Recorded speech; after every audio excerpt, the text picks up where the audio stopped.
Hi world, it's towards the very end of July and this is my astrological forecast for August 2024.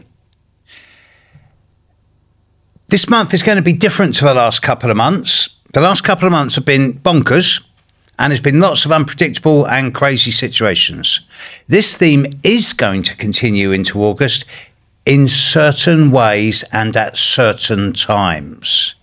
It would be fair to split August into three periods: the first 10 days, the middle 10 days, the last 10 days. And the first 10 days are fun. And the last 10 days are okay. Middle 10 days, it's going to be a bit crazy. So let's have a look at this and let's see what's going on. Let's first of all look at the large scale, the long term, the big picture.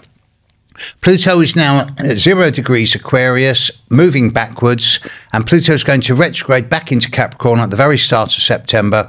And Pluto is not really being a major role player over the coming month unless you're one of those people born in the last day, single day of Aries, Cancer, Capricorn, Libra, or the first day or two of Aquarius, Leo, Taurus or Scorpio. But then this is something that's been going on all year and will continue until early next year. So this is not a big deal at the moment. Neptune is retrograde at 29 degrees of Pisces, and all of those people born in the last day or two of Gemini, Virgo, Sagittarius and Pisces, you're really aware of all of the nebulousness, confusion, fatigue, dissolving of this last year and a bit. And it's still got 6 months to go, but you're through the worst of it just. And again, this is not a major role player this month. Similarly, Uranus still moving forwards, approaching the end of Taurus, 26 degrees, 27 degrees of Taurus, not being affected by external planetary phenomena this month. And after having had Jupiter conjunct Uranus during May and then Mars conjunct Uranus during June and July, I think Uranus could do with a month off, to be honest. So I don't expect any new large-scale, long-term changes from Uranus, although that does not mean there's not going to be drama. Enter Jupiter and Saturn. Saturn is now retrograde in Pisces, hitting quite a lot of people, but doing what he always does. On his own, it's not a big deal. But that's on its own. Saturn, as I speak, is now at about 17, 18 degrees of Pisces, going retrograde. Jupiter, as I speak, is now at 14, 15 degrees of Gemini, moving forward at an accelerated rate. And shortly now, Jupiter is going to start, it's already started, a 9 to 10 month long square to Saturn. So this is taking place now and over the next 2 or 3 months as Jupiter moves forward and Saturn goes backwards. And then the retrograde phase, when there's a lot of reassessment, will occur from kind of October, November through to January, when Saturn begins to inch forward and Jupiter goes retrograde. And then Jupiter will stand still, I think, in February and start moving forward again and start catching up with Saturn. And the final square from Jupiter and Saturn will be just as Saturn has moved into Aries and Jupiter moves into Cancer. Now, I do associate Jupiter-Saturn squares with economic, to a lesser extent political, but certainly economic and financial changes. And the world is going to go through, over this next 9 or 10 months, quite a radical shake-up at the financial and economic level, because we've all been living outside our means. We've all been living on credit or borrowed money. And when I say we, I don't mean us as individuals, I mean different countries. And now it's time to pay back before the elastic gets snapped too sharply. So I do expect a degree of frugality, of cutting our cloth to suit over the coming 9 or 10 months. Venus is now becoming the morning star. Sorry, the evening star, not on yours, wrong. The evening star, not the morning star. So Venus is going to get higher and higher in the evening sky just after sunset in the west. And that's something which is going to be sticking around for quite a few months. But now we come to the crunch points. There's 4. Let's deal with the easy one first. On the 4th of August, there's a new moon. It's a new moon in Leo. The sun and the moon will be together in Leo. And this is going to be sextiling both Jupiter and Mars. And this is cause for joy. How often do you hear me use that word? The new moon is actually quite a positive one. And people born around the 26th, 27th, 25th, 26th, 27th of May, July, January, and November. This is a good time. And this is a great time for throwing long-term fishing lines into the future and planting seeds, because you're in a very good position now to influence this next 12 months. This is a fortunate new moon. And for anybody who's got planets around 4, 5, 6 degrees of Leo, this is a good time. Make the most of it. It's not often you get a new moon as good as this. But this is a standalone situation.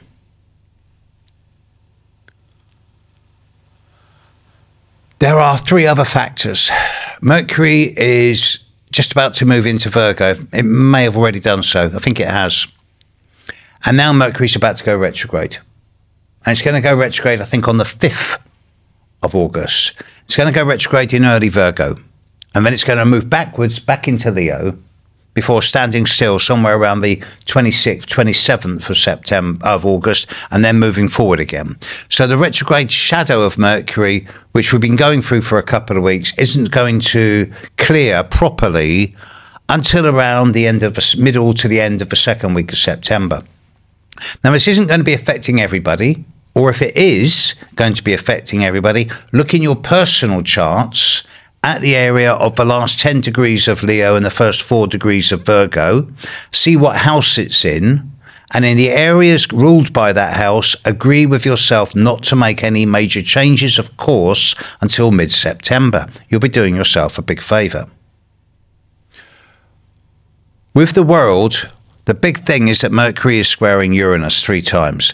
The first time was Mercury was moving forward, it was a week ago, and it was the day of the CrowdStrike, the internet outage involving all Microsoft, where large numbers of computers went down.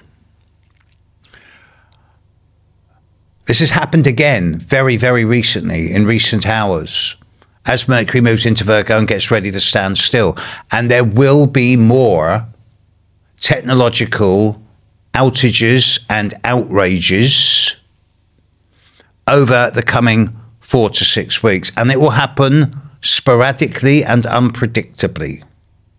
And it's waking up humanity and going, look, one person putting 1 forward slash instead of a backward slash can result in 1/3 of the world's computers going down over instantaneously. And it makes us realize how fragile our IT system is. And it's time for a massive rethink in the way we use information technology. Well, remember, all it takes is one solar flare and we're back in the Stone Age. So this Mercury retrograde is ongoing, but much more complicated than this. There's 2 other factors this month which are challenging. Mars is in Gemini now, and he's rapidly approaching Jupiter. Now, normally when Mars and Jupiter come together, this is optimism, hope, enthusiasm, bounceability, fun, joy. Great. What's not to like? Mars conjunct Jupiter in Gemini. So it's going to be lots of nice words, lots of opportunities, lots of laughter. Except that Mars and Jupiter, at the same time as they're conjunct, are going to be squaring Saturn. So you can bet your life that there's going to be lots of big words in the middle of August about the big plans for the future. And it's all going to be words, and there's not going to be any action. It's going to be hype and spin. So don't buy into any of the economic, financial, or political hype and spin around the middle 10 days of August, wherever you are in the world, because that's what it's going to be, hype and spin. And the real results of the economic changes that are coming won't become obvious until we're well into next year, possibly as late as May, June of next year. That's when it will really bite.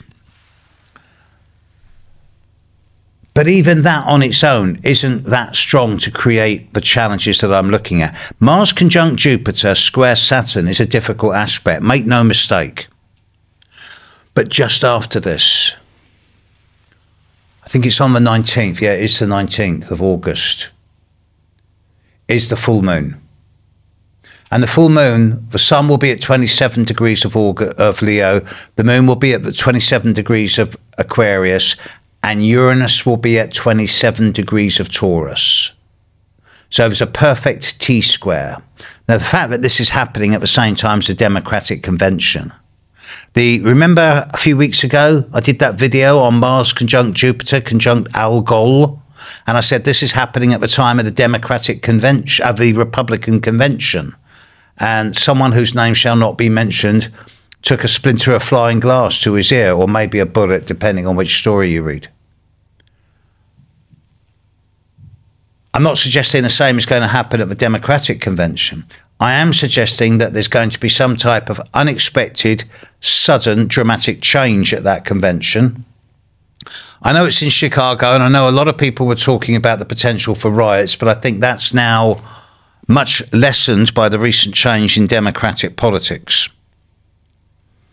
Nevertheless, I do expect something unpredictable, unexpected, and probably quite sudden and possibly quite volatile to occur within a day or so of that full moon on the 19th. And when you consider that that full moon is only 2 or 3 days after the Mars-Jupiter conjunction square Saturn, I feel that there are forces in the background that are, I'm not looking at dark forces or shadowy forces, and I'm not really looking at anything subversive or coercive in terms of the manipulative or the sheer nasty stuff. This is not conspiracy theory nonsense. But it does suggest to me that around the middle 10 days of August, particularly over that period of the 14th to the 20th of August, but in the background, there are going to be movements at the very big league amongst the very, very senior elite economists, bankers who run the world's economy to limit the amount of change that's about to erupt into the world at the economic level.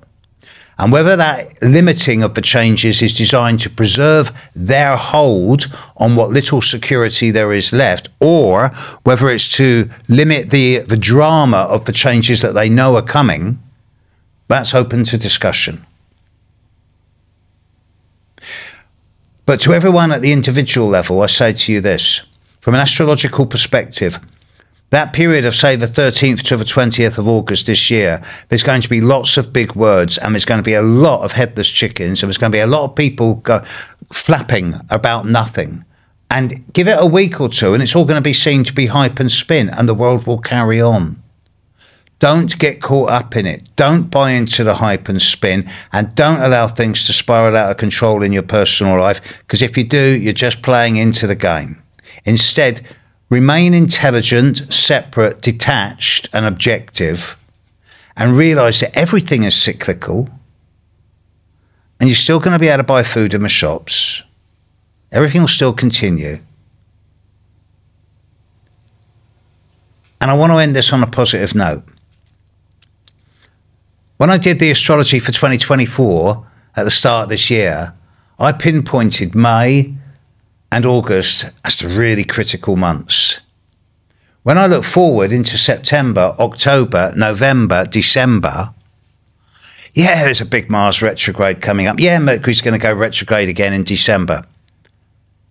But I think that with the exception of the period around November the 3rd to November the 6th, which just happens to be the American election, and we'll do something on that a lot closer to the time. With that sole exception, I think that by the time we're into August the 21st, 22nd, onwards to the end of this year, we're entering a much more steady, stable, consistent time with far less drama, with that exception of early November and the American election. And there's a lot to be said about that, and I will do that nearer the time. But for August, the first 10 days are great. Fun. The last 10 days, yeah, that's all right. The middle 10 days, don't buy into the hype and spin. Intelligent people will look at it and wonder at the insanity of the world. And then they'll get on with their lives. And that's what I suggest you do. Take care, folks. Catch you next month. Bye now.